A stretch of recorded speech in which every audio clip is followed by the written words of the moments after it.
I'll Venmo you $1,000 if you can tell me where Eastern Illinois is. What city?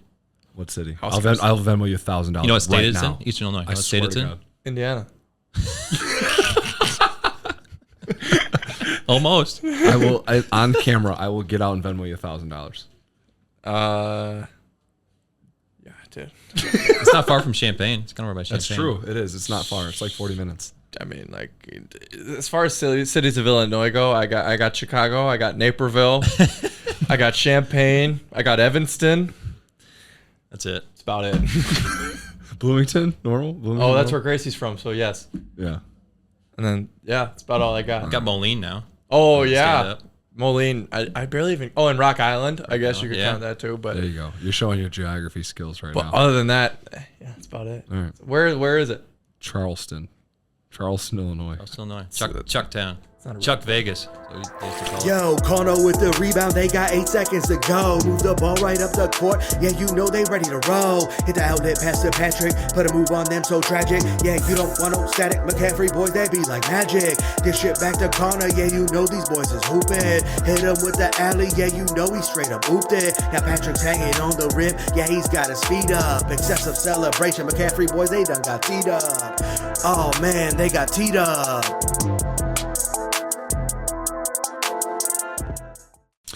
Welcome into episode 22 of Teed Up. We this is our last episode for a little break we're gonna take. So we had to get a big time guest. 22. He's very much a big time request from all of our listeners, and we're very happy to have him. It's a little bit of an audible. Because he was supposed to come on after, but we had to get him on before. Everybody wanted him, so we got him here now as new coach Matt Gatens. Coach G, we're supposed to call him. Well, I was gonna say I don't really know what to call you yet. I asked him that. We can start with that. Well, let's keep it real. You told me like a half hour ago if I could come on the podcast, so I was a last minute. This wasn't some big. No, thing somebody bailed. We won't. So let's not act like we're having it on next week. No, I'm gonna fill in last minute. So here I am.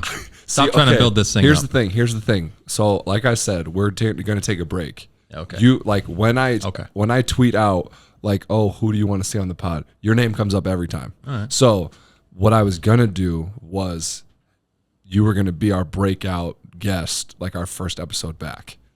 That was what my plan was. You still make it. I promise. What isn't that what I told you? Yeah, bro. I might not have told you that. But I said I want to come on number 22. that is true. 22. But dude, you gotta stop. Oh, that was my last one. You gotta stop. Oh, it's all out now.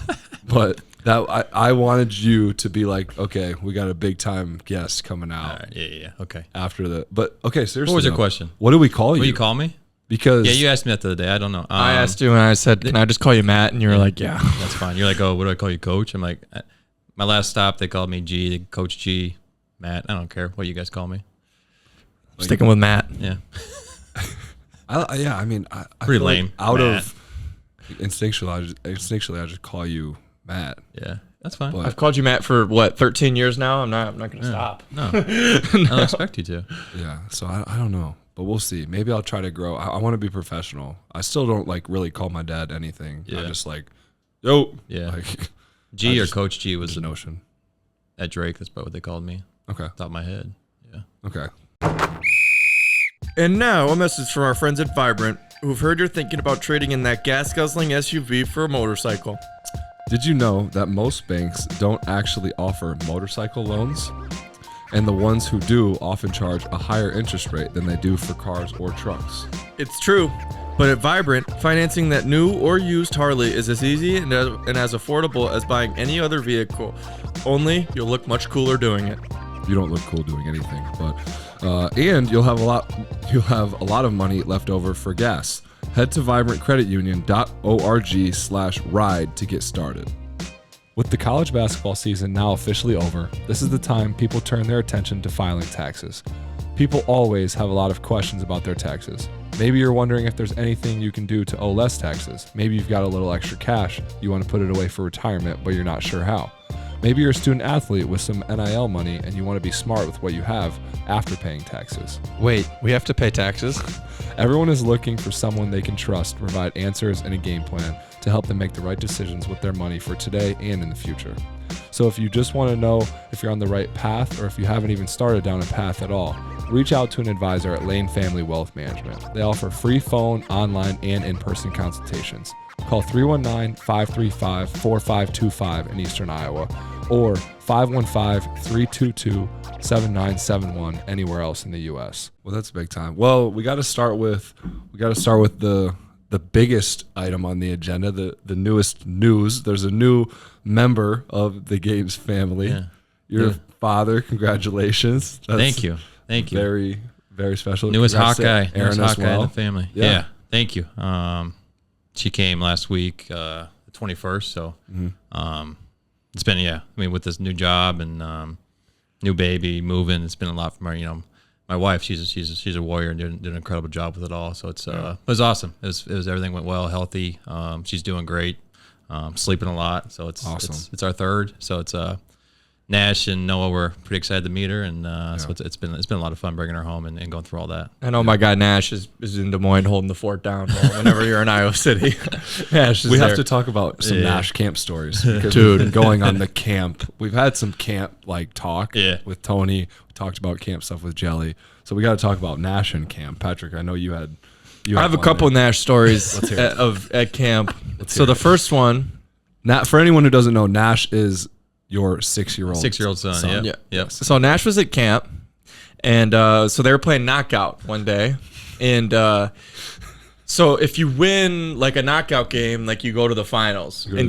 And so Carter Kingsbury was coaching Nash's team, but Carter had 15 kids on his team, so Carter was always just running around. He was all over the place, so he might not have always been paying attention to the specific whatever happened in the knockout game.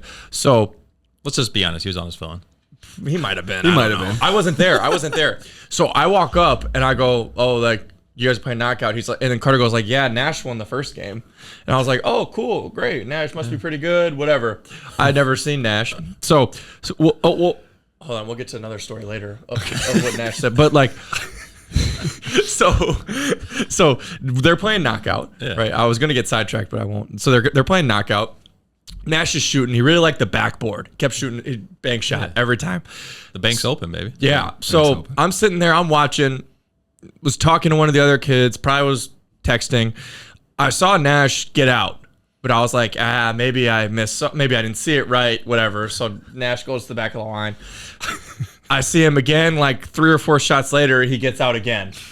And I'm like, hey, Nash, buddy, you're out. He's like, okay. And just goes and sits down. Going back to the back of the line. And and then they played 3 or 4 knockout games after that, and Nash kept doing the same thing. So I don't think he really knew the rules. So then when he won the first game, I was like, well, I taught him right. Yeah. I was like, you must. Didn't one kid finally yell at him dude, you're out? And Nash was Nash, 8-year-old kid. But the thing is, Nash never fought with anybody. He just went, oh, okay, and just went and sat down. Yeah, you told me that the next day. They were before camp. Everyone plays knockout. It's a line that's full court long line, and I saw him get out. You had told me this. He was doing this, and I saw him get back in line. I'm like, I watched him do it again, and I went over there, and the 2 kids behind him were like, dude, this kid's been out 3 times. Some 10-year-olds. I'm like Nash, come on, dude, you gotta get over here. After the guy behind you makes it, you got it. He's like, okay, I'll come out. No problem. Carter asked if it was your son. Yeah. Nash said no. Yeah, that's true. Because I walked up to Carter, I was like, oh, you got Gatens kid on your team. He's like, really? He's like, because when I asked him that, he said no.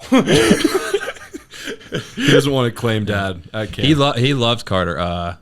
Carter did a great job with him. I know I was messing with him earlier, saying he was on his phone. He probably was not. He did a great job, and Nash had an awesome time at camp. And when it was over, you guys were, signing autographs and doing all that post camp. And Nash only wanted he got Coach McCaffery's autograph. Yeah, obviously. Then he only other dude he wanted was Carter. I'm like, dude, there's future NBA guys out there. You might want to get some of theirs. And he's like, no, I'm good. I got Carter's. Did he? So. Does he really like basketball? Is he into it? And everything. Okay. Yeah, he loves them all. I mean, he likes baseball, golf, enjoying football. He hasn't played really football much yet, but they're watching hockey. Him with one of his buddies the other day were over there watching the Stanley Cup Finals. Like, dude, you guys like hockey? He's like, yeah, it's fun. Would you let him play football like all the way through? Did you play football? I never did. You never did? No. You would have been good. Yeah. You would have been good.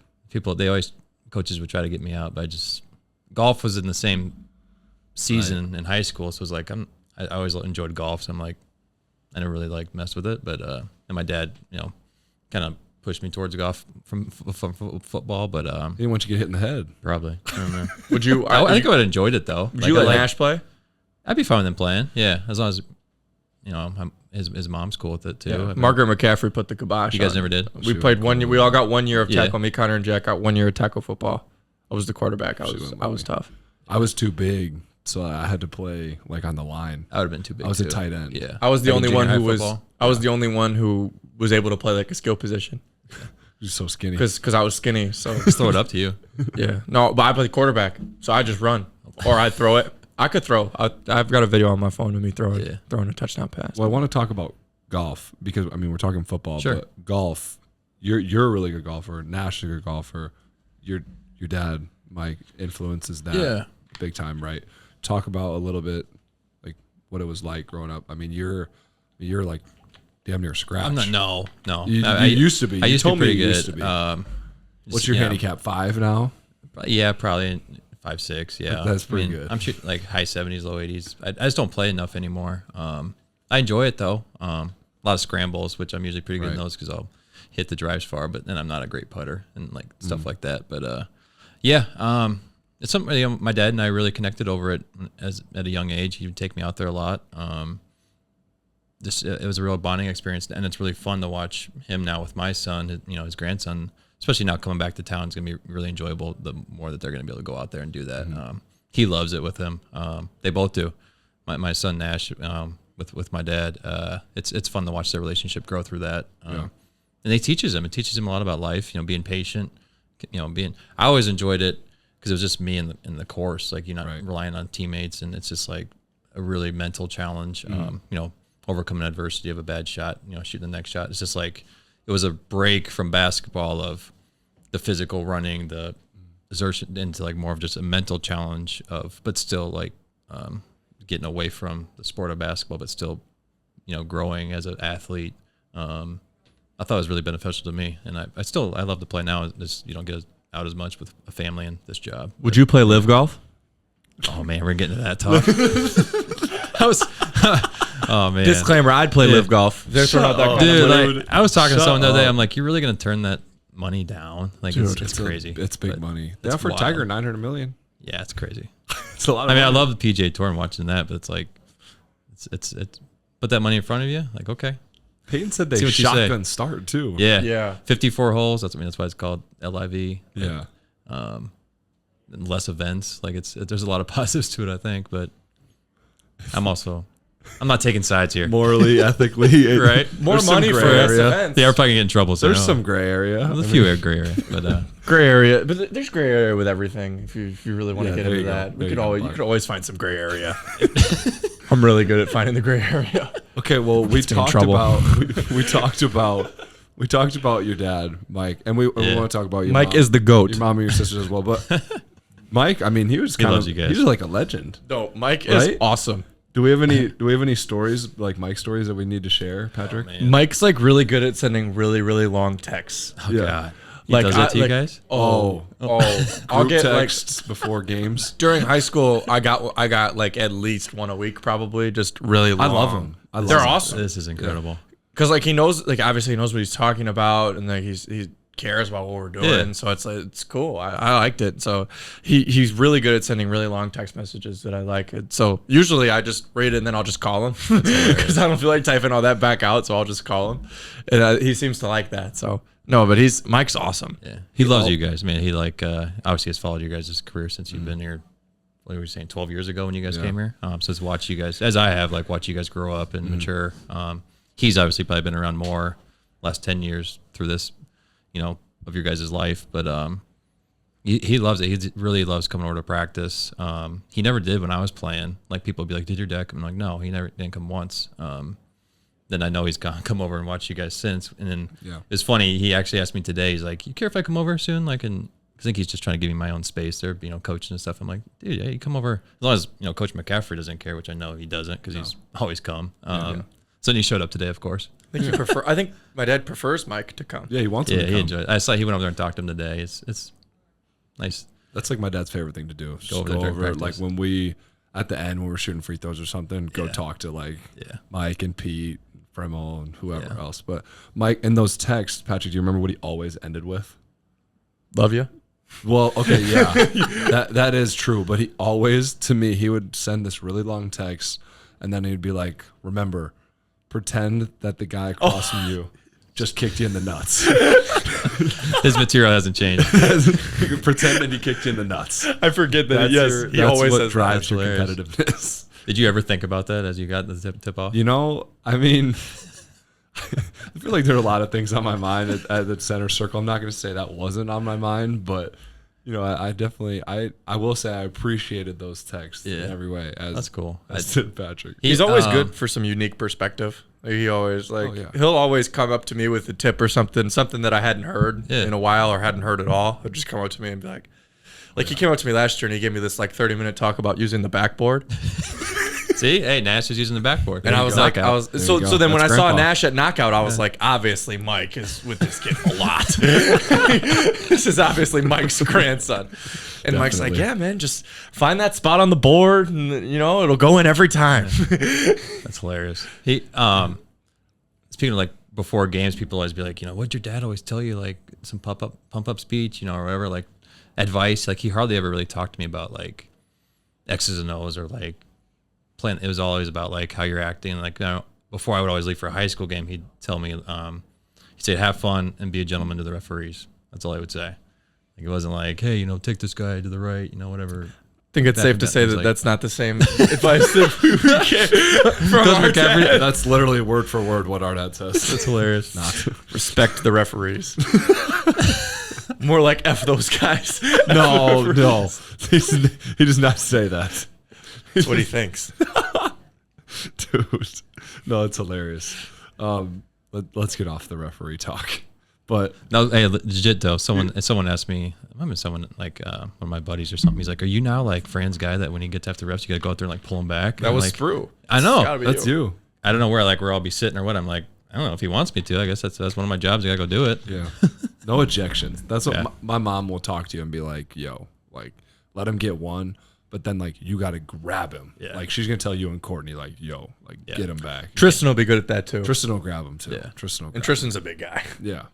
But that was, that's the biggest key. No ejections, which... He's ahead. He's got... No, he hasn't got ejected. Yeah. Dude, he got ejected my freshman year. Oh, he did for us at UNI. I remember that one. Yeah. At UNI, and then my freshman year at Maryland. But he shouldn't have got tossed. The refs sucked in that game, and they teed him to.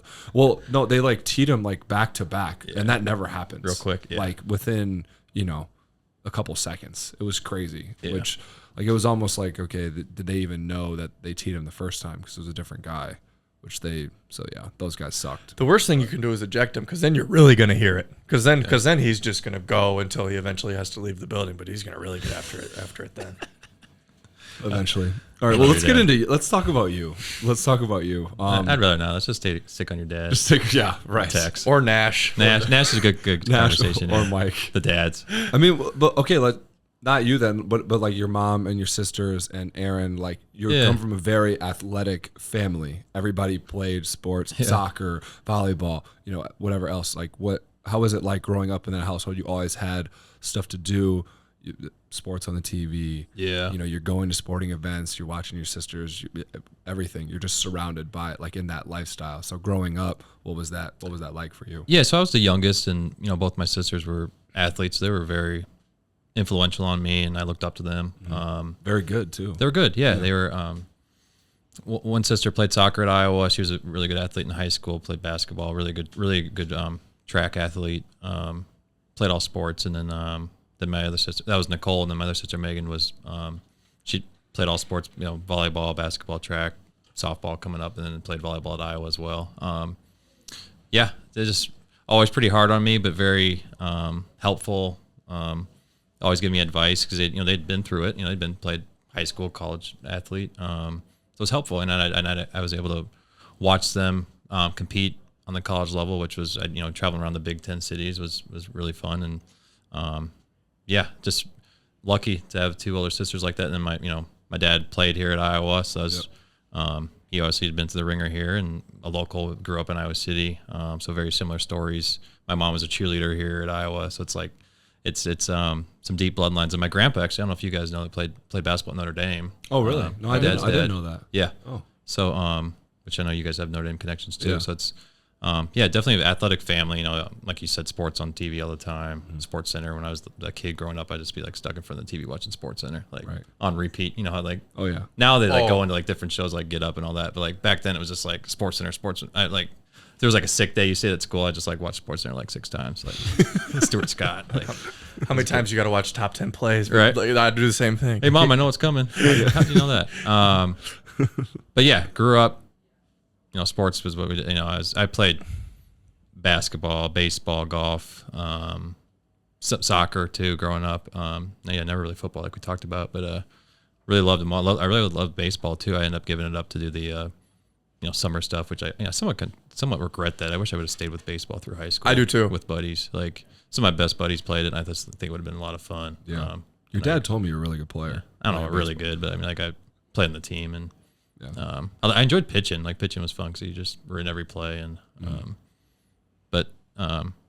end up with just basketball and golf for most of my high school career and stuck with that. But yeah, it definitely helped, and lucky to have such an athletic family that could help me through stuff and push me, and I could look up to my sisters, which I definitely did. My wife, I can't forget her. She played volleyball at Aaron played volleyball at Eastern Illinois, so I had a really good college career there, and it was fun to watch her as we navigated long distance dating. I'd go over there and see her and meet all her friends, and some of them are still best friends to this day. So it's cool, building those relationships. Did you date her in high school? Or no? At the very end, she was a year older, and she was about to go to college when we met. Was she at City High? She was at Linn-Mar. Gotcha. Yeah, she's a Marion girl. So she went away to college. I still had another year of high school, and then we kind of did the long distance thing for a few years, broke it off, and then got back together later in college. So yeah, I'll Venmo you $1,000 if you can tell me where Eastern Illinois is. What city? What city? I'll Venmo you $1,000. You know what state right it's now. in? Eastern Illinois. You know I what state it's in? God. Indiana. Almost. On camera, I will get out and Venmo you $1,000. Yeah, dude. It's not far from Champaign. It's kind of over by Champaign. That's true. It is. It's not far. It's like 40 minutes. I mean, like, as far as cities of Illinois go, I got Chicago, I got Naperville, I got Champaign, I got Evanston. That's it. That's about it. Bloomington, normal. Oh, that's where Gracie's from. So yes. Yeah.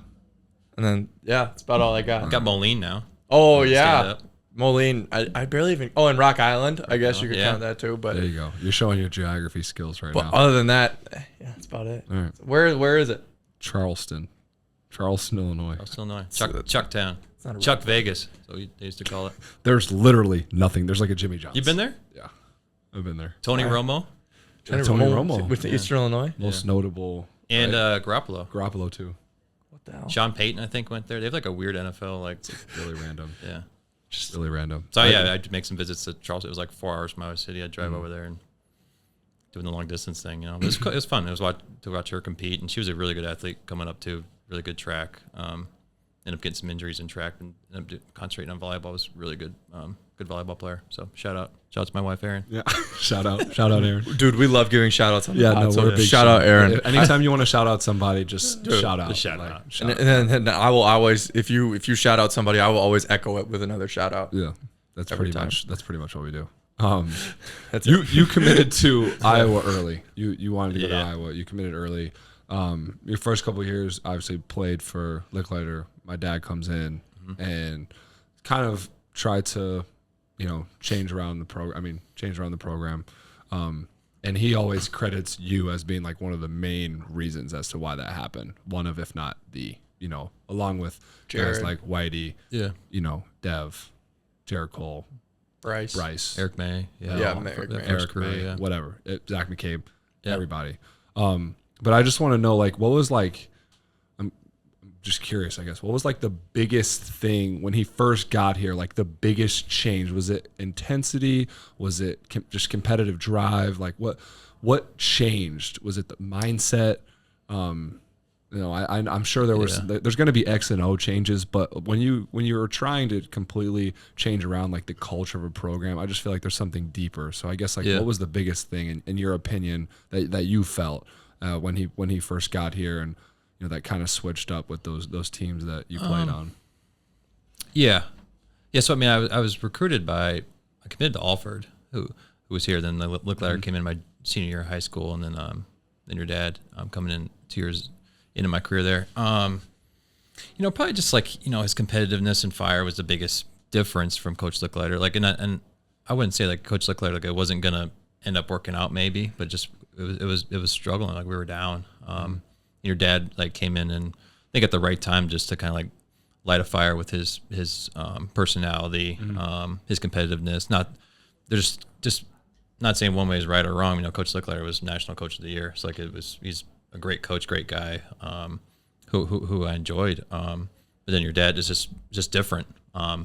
It's probably what the program needed, and he knew that. I think your dad's a very smart guy. He's just competitive and fiery, which I was attracted to because my high school coach who I had for my last 2 years was similar. Very fiery, passionate, competitive guy. Coach Woodley. Shout out. You got another one? You got a shout out? Yeah. Shout out Coach Woodley. Oh, shout out Coach Woodley. Yeah, there you go. Yeah. Really good coach who I was lucky to have for a couple years in high school, which really helped my game. And then but your dad coming in I think those main things, the competitiveness, fire. For me personally, he came in right away and told me to lose 20 pounds, which was like, so like I remember a funny story of the first time fat ass. Exactly. Too much time downtown. Shout out Summit with Marcos. Too much Marcos. Too much time with Marcos. So I'd met your dad in front of he had like a team meeting when he first got there, but like my first like individual meeting with him. I remember I was like, I'm gonna hit the weight room and go up there just like looking jacked, like looking like, oh, this guy's working out. So I went up there and he's like, dude, what's wrong with you? Like you're like, why are you so big? Like I'm like, I don't know. This is how are you supposed to get stronger in college? Like whatever. He's like, no, you need to lose 20 pounds. Like, and I was like the 3-4. I was guarding fives. Monster. I was guarding fives at the time. I'm only like 6'4", 6'5". So I was like, this ain't right. But he's like, dude, you're a shooting guard. You're a 2 guard. Like, let's trim you down. And it completely transformed my game and career. And, ultimately led me to have a pro career by doing that, by losing that weight and kind of changing my game. So, but yeah, just bringing in the right guys and guys that wanted to compete, wanted to win.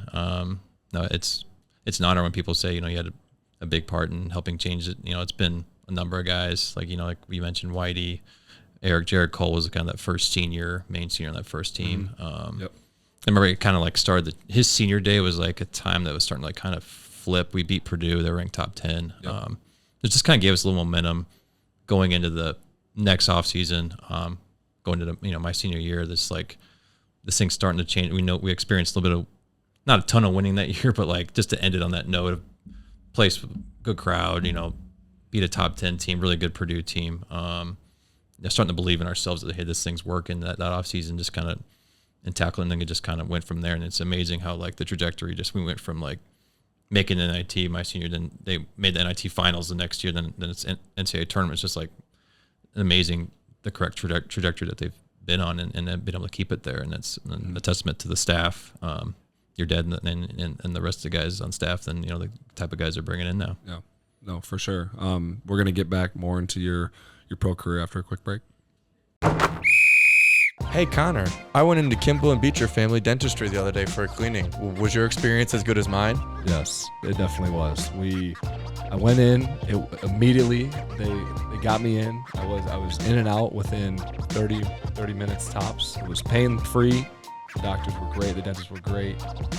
I had a lot of fun. Absolutely. They told me I had great teeth, and everybody was super helpful. So shout out to Kimball and Beecher Family Dentistry. Yeah, they told me I had great teeth as well. So maybe it was just a thing. Maybe they were lying. I think I have better teeth, but anyway. Okay. Well, it was a great experience either way. So thank you to them, Kimball and Beecher. Diamond Ridge Construction is a family and locally owned and operated company. Diamond Ridge does roofing, siding, and gutters. Diamond Ridge was awarded the best construction and roofing company in Iowa City. They have never received a review lower than 5 stars. They do quality and efficient work for a customer-friendly price. They do work in the Johnson County area, but are open to expanding. If you're interested in seeing some of their work, visit www.diamondridgeiowa.com. Some of those pictures are really cool. They do houses of all sizes and have done some massive complexes. They are open weekdays from 7 a.m. to 6 p.m. For a free estimate, call 319-800-7663. Again, that's 319-800-7663. All right, and we're back. We're gonna get into your pro career a little bit. For those who don't know, you played in summer league. You had multiple NBA workouts, correct? Mm-hmm. And then you played in the Euro League. You played in multiple how many countries? 4 different countries. Yep. And so we talked about when Coach Courtney came on the pod.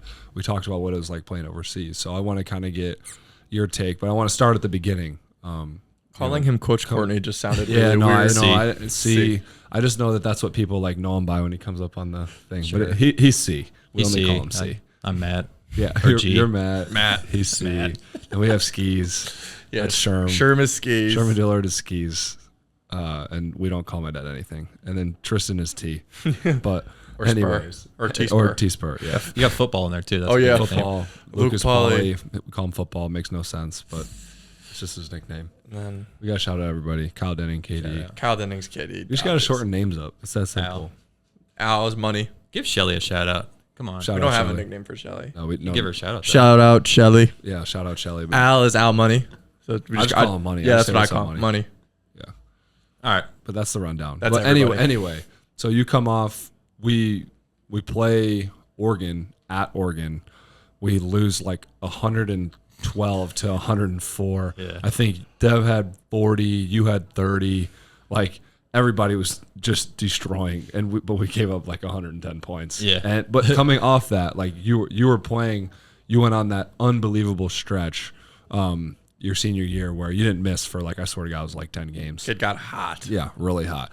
And so you go into that and you start getting NBA workouts and you go to summer league, I remember. And so I guess like, what was that process like for you? And then how did that lead into what then became playing overseas and then the Euro League? Yeah. So after that season, you mentioned that Oregon game. I remember it was just like up and down. It was like hardly any defense. I didn't even play that well that game. I definitely did not have 30. I think I'm almost positive you had like 17 or 20. I know. I remember Dev went off though. Yeah. No, Dev might have had threes. Yeah. Dev had like 38. No, Dev had a stupid amount of points. Yeah. So anyways, come off that game. Went out to LA and I signed with Wasserman Agency. BJ Armstrong was former Iowa guy. Him and his partner.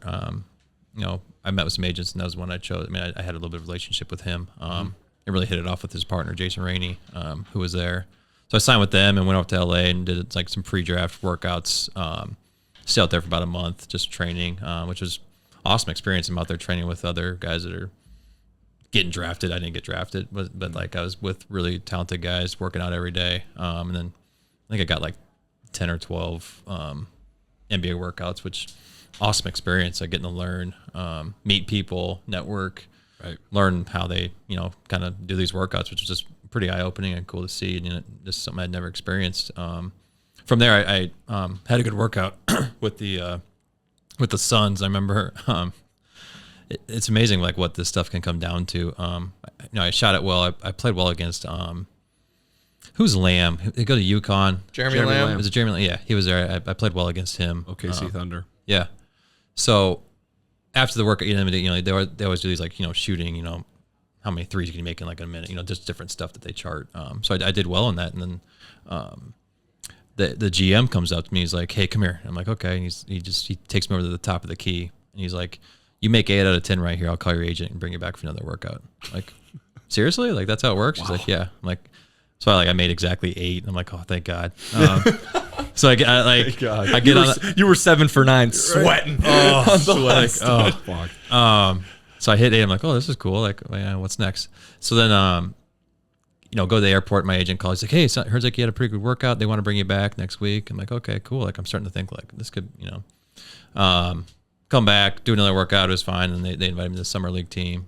well, then the draft happened, which they only had like one pick that year. It was Kendall Marshall out of UNC. Yep.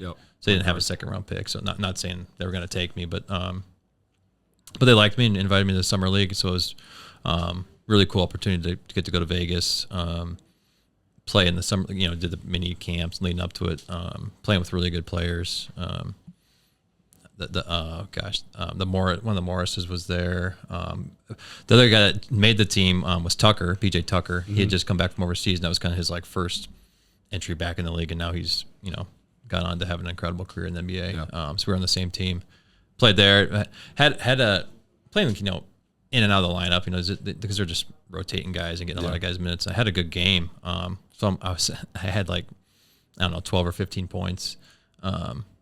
I'm thinking like, all right, maybe, and they had one more game left. And the coach, Dan Marley, was the coach, who Thunder Dan, shout out. Shout out Thunder Dan. He comes up to me pregame the next day, and he's like, hey, I heard a team in Spain really wants you. Good game yesterday. Heard a team, I think because of your game, the team in Spain really wants you. Like, so we're not going to play you today. I'm like, oh, okay. You're like, I was hoping I was going to make your team. But, so the Suns don't want me?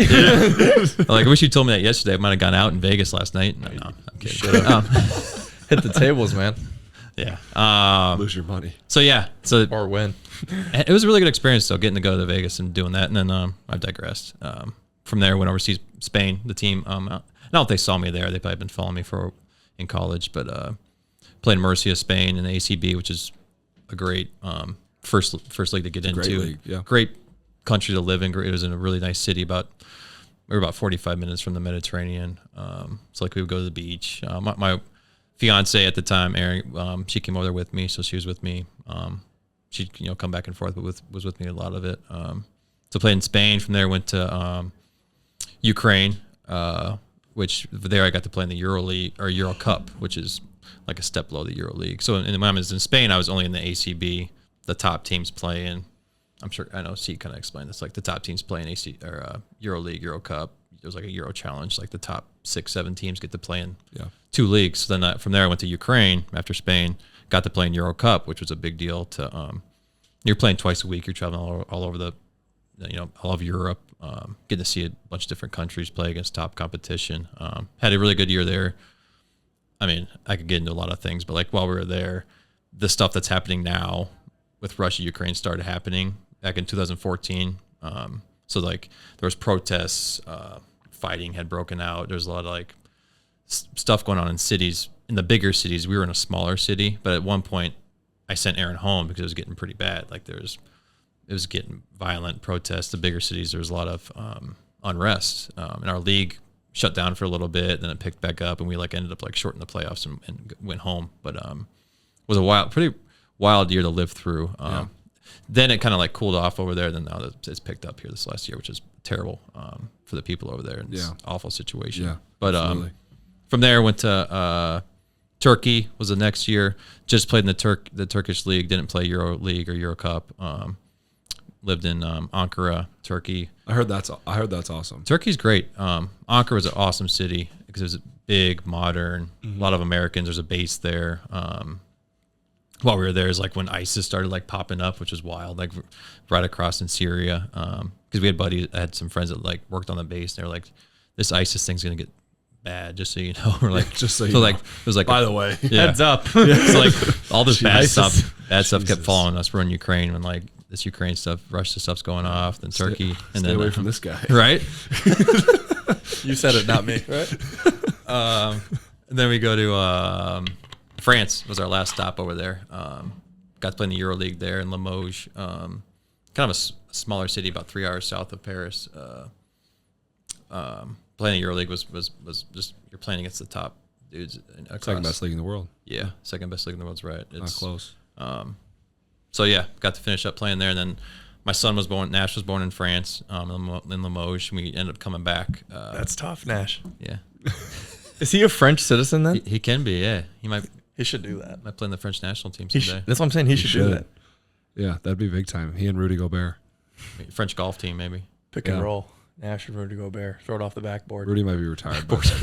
Hit that backboard. So we came back after that, and I started like kind of figured, I want to go back over there. Our son was born. And then a unique opportunity with, I mentioned Coach Andy Woodley was my high school coach, but his brother Matt Woodley was the Iowa Energy coach at the time. Had just gotten it, and we always stayed in touch. And he hit me up. He's like, "You want to come play here?" The league is really valuing 3-point shooting. Like, you just never know. You could get on a heater and someone gives you a call up and like, there you go. And I'm like, yeah, like, let's just give it a try. I'll be playing for a guy I trust and really respect, and is in Des Moines, which was like close to home, and, with my new son. So did that. Lasted 5 quarters and tore my knee. So there you go. Yeah, jeez, I still remember that. I felt so bad. It was terrible. But yeah, that was a cool experience too, to like just be it was the D League at the time, but just like just different than like being overseas, just how they run practices, workouts. It was an interesting experience for like a month and a half. I went through a training camp and then up to like the first few games, but yeah. Well, so I still remember that too, because you got hurt and then it was like, oh, well, Matt's going to get into coaching now. And I was kind of like, at the time I was like, well, like, I didn't understand. Like, he just played in the Euro League. Like, he was playing. Like, why wouldn't you like keep playing? Like, but then obviously it all worked out. So I want to talk about how that transitioned for you into the coaching world. You go to Auburn with Coach Pearl, and you work there, and then transition back to Drake, and we'll get into more of that. But just, I guess, how did that all work itself out for you? Yeah, so like I had some time with rehabbing, and I initially attacked the rehab like I was going to play, just because I knew like if I didn't, I would probably slop through it and like not get right. So in like the first few months, I was back here. I don't know how old you guys? You're probably in high school at the time. I came back. Yeah.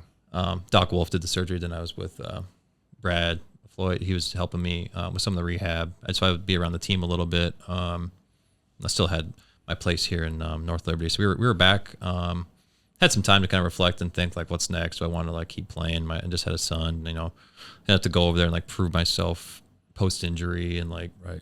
So just like it just felt like timing was right. Yeah. To make the switch. And then so I started like reaching out to people that I knew.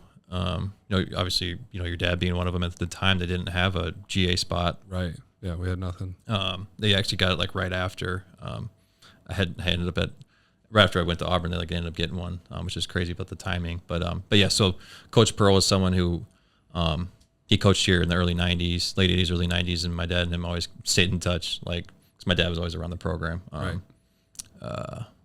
So they've just become like lifelong family friends. I didn't know him great, but like he knew me as a kid. Like was one of the first guys that like hold me in the hospital when I was born. Like, so there's always like that special connection with him. So I called him up and we were talking. He's like, hey, we have an opening here. And he's like selling me on it, as like he's a pretty good recruiter, as you probably can imagine. One of the best, right? So yeah, I'm like, oh, this sounds great. Like I'm all in. I didn't have any other options too. Like I was just like, let's do it. Like, and he had me, he's like, come visit, come check it out, see if it's what you want to do. And his son was on staff at the time. Yeah. He still is. So I knew him a little bit. So it was just like, pretty comfortable transition, knowing some people. So we did, and it was awesome experience. We got to meet some lifelong friendships down there, even though we were only there for 1 year. Like they welcomed us like family. Interesting experience. Like we could probably get into that to a lot, but like, getting interviewed by the FBI like a few months into the job. So like, what like this is what college basketball is all about. But it ended up being like an incredible experience. From like, I had so many jobs. We unfortunately like 3 of the guys on staff were let go because of everything that went on, which are like friends of mine. So it's awful that they lost their jobs. But like, I ended up getting all these like different responsibilities that a normal GA wouldn't on a staff of like 8 people, or probably more, these big like Power 5 staffs. You just have like a small responsibility, but I was able to like help with travel, scouting, video work. I, learned so much in like the video, all that stuff in 1 year that like was crammed into like probably like 3 years of like experiences in college basketball, like in 1 year. And then from there, we won the league. Was really an incredible year with having like 2 guys suspended, losing coaches. We really rallied together, and so we won the league. Went for like the first time in like 15 years. Went to the NCAA tournament for the first time, and like it was like since like 03, it was really wild year. Who was on that team? Like Bryce Brown, Jared Harper. Oh yeah, Chumo Kiki got drafted. Davion Mitchell was our backup point guard, which is great. Then he went up to be like a lottery pick. Yeah, I remember I talked to you about him. I'm like, yo, like by the way, Davion's good. Yeah, I still remember that. Like Davion's good, and you're like, yeah. And I spent a lot of time with those guys. Like Davion was just a freshman. Chumo was just like those guys were hungry to like be in the gym. So I'm like in the gym all the time with those dudes and like learning, and I'm growing like my game as a coach. Jared Harper played in the league. Bryce Brown. They both have been like two ways up and down. Yeah. Well, we have to. I don't want to cut you off, but we have to ask with the Auburn ties. Patrick has a pretty big crush, like as it relates to Auburn basketball. Oh, on what's her name, Maddie Pruitt. Maddie Pruitt. Do you have any connects you could like hook him up? She's got a boyfriend like, now, and I actually no, I'm not gonna say it on the pod.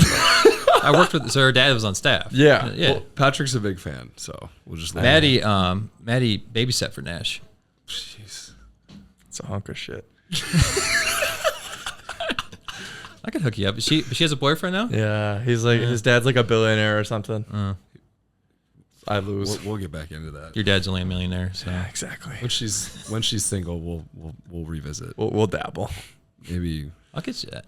I'll sub you out since you're, Yeah, man. I bet Aaron's got our digits. I don't think I do. that's perfect. We'll just connect there. Yeah. But We'll get it then. We'll get her on the pod. We could do that. We could do that. She's kind of big time though. We might need to pay her. is. That's true. Yeah, We she do need she to blew pay her. up. She got really famous. Yeah. All right. Well, we're gonna get back into the Drake and Iowa stuff after one more break. The Summit Bar and Grill has the best DJs in Iowa City. They routinely bring in DJs from all over the U.S. and Europe, and we have one of their very own working with us here at the pod. Shout out Marcos, Shout man. out, and he's the man. He's the man. This is definitely the place to be after a big win. Definitely going to catch some of us there. Summit, they also just dropped a new food menu. They serve food Tuesday through Saturday starting at noon. The homemade fried chicken sandwich is out of this world. But again, just want to emphasize, it is a great place to go after big wins, and mainly to do with the DJ, Marcos, our guy here, but also a lot to do with our guy, Brad. He takes care of us. So shout out to him. Thank you to him. Are you looking for a unique educational experience or a distinctive marketing piece? How about your very own barrel of whiskey? Iowa-based Foundry Distilling Company is the industry leader in producing custom whiskey at their site, myprivatebarrel.com. Foundry has worked with individuals, businesses, groups of friends, social clubs, bars and restaurants, and charitable organizations to produce custom labeled spirits for marketing purposes, fundraising, celebrating milestones, or just for fun. Check out myprivatebarrel.com to get started. Enjoy a memorable experience, receive a great whiskey education, and create a custom labeled spirit that celebrates you, your business, or whatever you feel like toasting to. Get started at myprivatebarrel.com. That's myprivatebarrel.com. Cheers and go Hawks. All right, so we're back, and we just talked about some Auburn stuff, and from Auburn you go to Drake as a coach, and soon enough you're a part of one of the biggest stories in college basketball, the undefeated start. What was it? Was it 21-0? No. Oh, I should know. I think it was 8. I think it was 18. Was it 18? I think it was 18. Was that COVID year? That's really bad. I don't know that. Was that COVID No, year? it wasn't. It was. Yeah, it was COVID was a year. COVID year. Because it was Yeah. the bubble year when you guys got in the playing game. Yep. Yeah. Yeah. But so I guess how was Drake for you going to the one you're kind of coming back home. You're close. In NBC, good, really good team. They also had been kind of down in previous years, and you come in and with Coach the rest of the coaching staff, Yep. Coach DeVries. Shout out Tucker. And shout out Tucker. I like Tucker. That's good, dude. And you just turn it around, and you guys all of a sudden you're really good, competing for championships. Loyola Chicago obviously was really tough during that stretch. Yep. But what was that like? What was that like for you? Yeah, so my story to get there was once again through Coach Woodley, Matt Woodley, who I played for in the D League. He had just been hired by Coach DeVries, who had just gotten the job. So yeah, I'm done with Auburn, and I'm kind of. He had a position there for me, but then when this thing opened up, I knew I wanted to get close to the home and the opportunity to get on board with a place that was year one, experience, kind of trying to build a program under a guy, Coach DeVries, who I didn't know great. I knew him. He was an Iowa guy. I recruited some of my teammates at City High and Martin Brothers. So I knew of him and we knew each other, but not great. So it was kind of through Coach Woodley that the opportunity came about. So I hopped on and just getting back home, getting near home, Des Moines.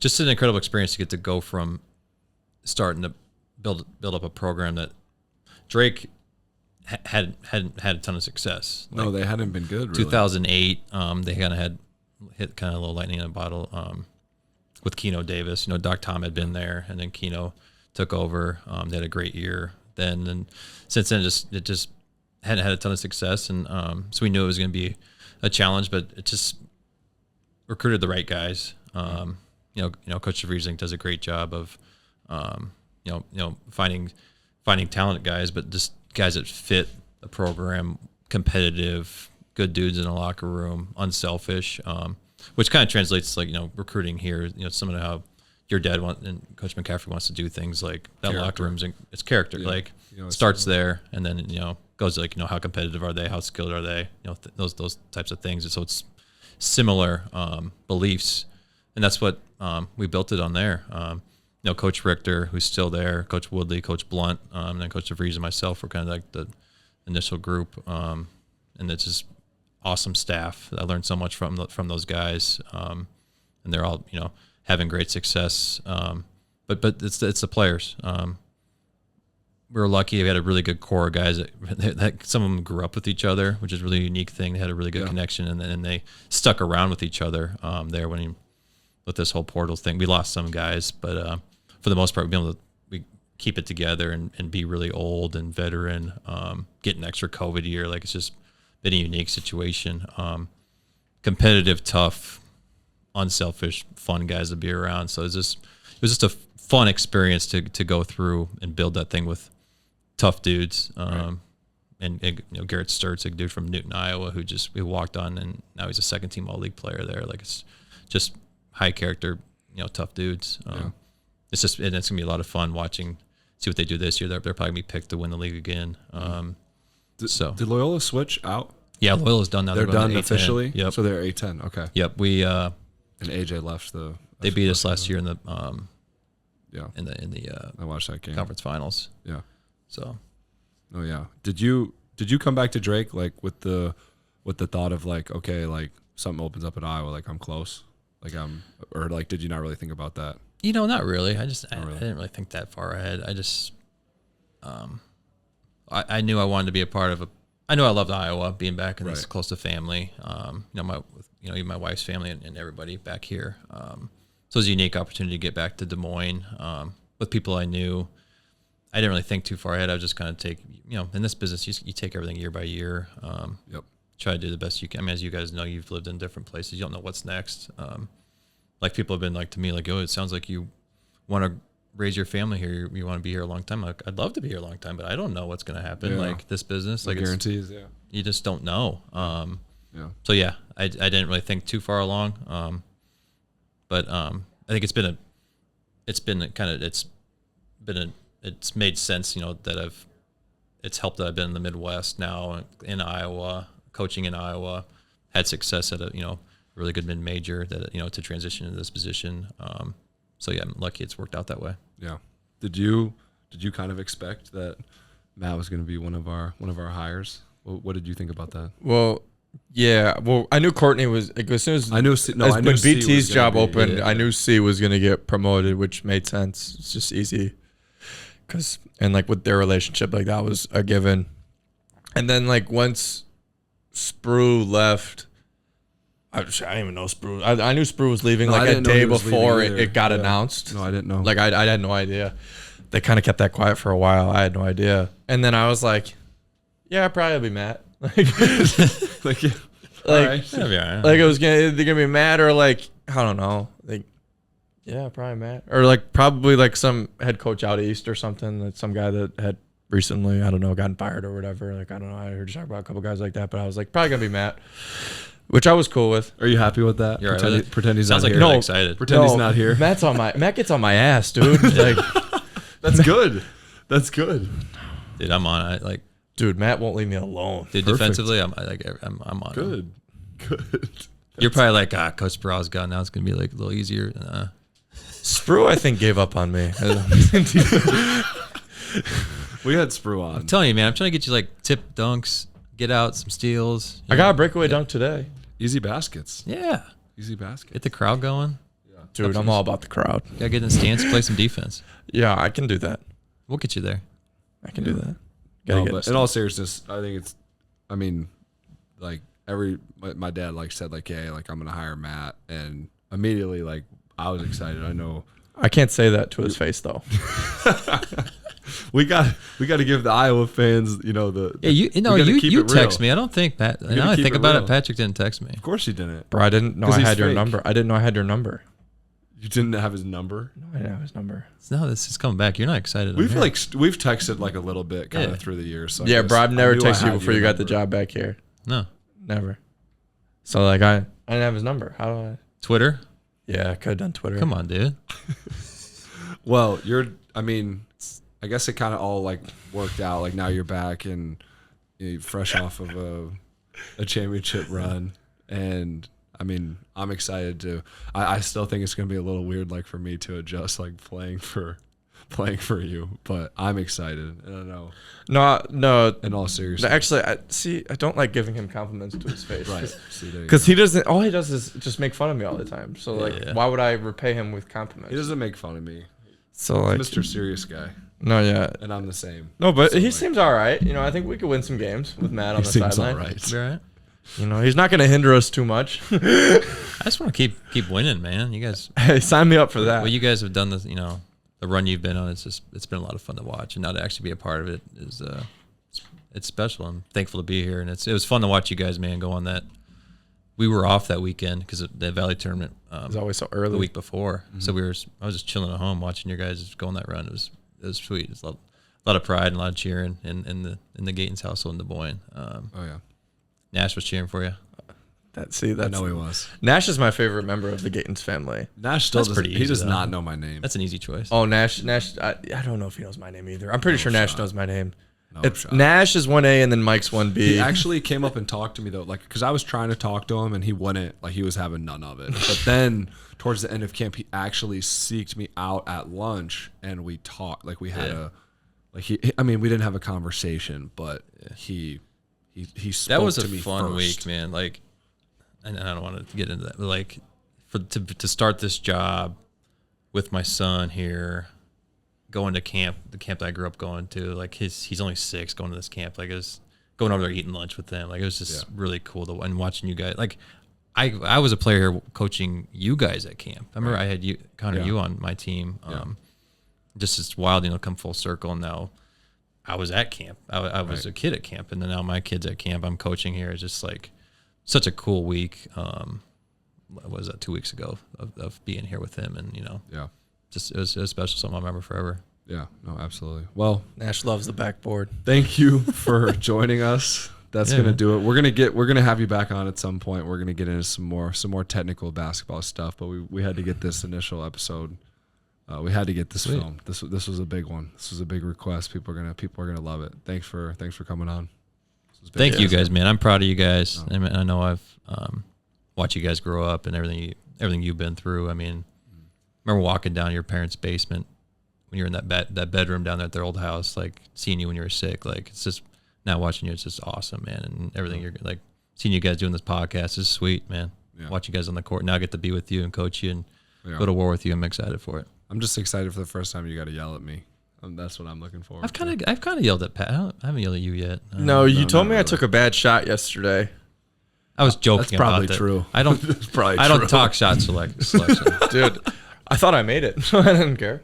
I was like, I felt good. It was more like it was like, what was that? Like, I don't know if that's like. Yeah. No, it wasn't that. It was like, we had a 5-on-4 and you shot a pull-up 3. He's like, you probably should have. And I was like, just make it. Felt good.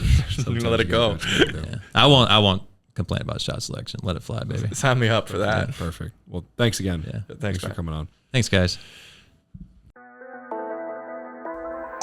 Yo, Kono with the rebound, they got 8 seconds to go. Move the ball right up the court, yeah, you know they ready to roll. Hit the outlet, pass to Patrick, put a move on them so tragic. Yeah, you don't want no static, McCaffery boys, they be like magic. This shit back to Kono, yeah, you know these boys is hooping. Hit him with the alley, yeah, you know he straight up hooped it. Now Patrick's hanging on the rim, yeah, he's got his feet up. Excessive celebration, McCaffery boys, they done got teed up.